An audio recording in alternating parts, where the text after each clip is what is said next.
நண்பர்களே, டெல்லிக்கும் கொல்கத்தாவுக்கும் இடையே நடந்த போட்டி வந்து ரொம்ப பரபரப்பாக வந்து போச்சுங்க. 2019 ஐபிஎல் சீசனில் வந்து சூப்பர் ஓவர் வரைக்கும் போன முதல் போட்டி வந்து இதுதான். முதல்ல பேட் பிடிச்ச கொல்கத்தா அணி வந்து 185 ரன்கள் அடிச்சிருப்பாங்க 20 ஓவருக்கு.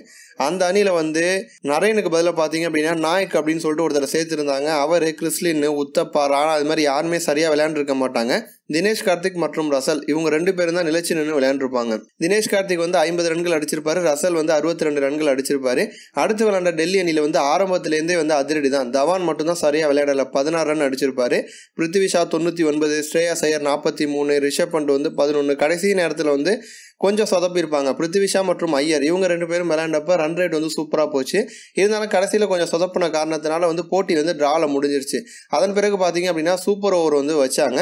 அந்த சூப்பர் ஓவரில் பார்த்தீங்கன்னா முதல்ல பேட் பிடிச்ச டெல்லி அணி வந்து 10 ரன்கள் வந்து அடிச்சிருப்பாங்க, ஒரு 4 அடிச்சிருப்பாங்க. அடுத்து விளையாண்ட கொல்கத்தா அணி பார்த்தீங்க அப்படின்னா ரொம்ப பரிதாபமாக ரசல் வந்து அவுட் ஆன காரணத்தினால வந்து தோல்வியை வந்து சந்திச்சிருப்பாங்க. கடைசி ஒரு பாலில் வந்து 5 ரன்கள் வந்து தேவை. உத்தப்பா வந்து தூக்கி அடிச்சு ஷாட் ஆடாமல் வந்து தரையோட உருட்டி ஆடி இருப்பாரு, தோல்வியை வந்து சந்திச்சிருப்பாங்க. இந்த வெற்றிக்கு, டெல்லியுடைய சூப்பர் ஓவர் வெற்றிக்கு முக்கியமான காரணம் வந்து ரபாடா தாங்க. ஏன் அப்படின்னு பார்த்தீங்கன்னா முழுக்க ஃபுல்லாக யாக்கர்ஸ் வந்து போட்டிருப்பாரு. அதிலே முதல் பாலே ரசல் வந்து 4 அடிச்சிருப்பாரு.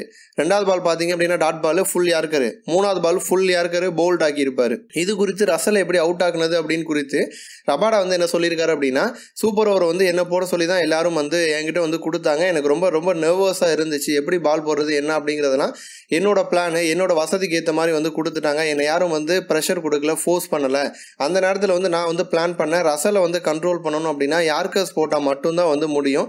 மற்றபடி வந்து லென்த்தாக போடாமல் வந்து ஷார்ட் பிச் பால் போட்டாலும் சரி, அப்படி இல்லைனா ஃபுல் டாஸ் பால் போட்டாலும் சரி, எப்படி போட்டாலும் ரசல் வந்து 6 அடிச்சுடுவார். அப்போ ரசலை கண்ட்ரோல் பண்ண யார்கரை தவிர வழி இல்லை அப்படிங்கிறத நான் வந்து தீர்மானிச்சிட்டேன்.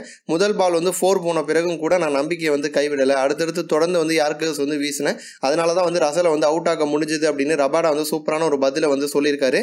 கண்டிப்பாக வந்து ரபாடா தான் வந்து சூப்பர் ஓவர் வெற்றிக்கு முழுக்க காரணம் அப்படின்னே வந்து சொல்லலாம். இது போன்ற இன்னும் பல ஸ்போர்ட்ஸ் செய்திகளை தெரிஞ்சுக்க ரெட் கலர் பாக்ஸை கிளிக் பண்ணி நம்ம சேனலை வந்து சப்ஸ்கிரைப் பண்ணுங்க. கூடவே பக்கத்தில் இருக்க பெல் சிம்பலையும் கிளிக் பண்ணி எங்களுடைய அப்டேட் செய்திகளை உடனுக்குடன் தெரிஞ்சுக்கோங்க.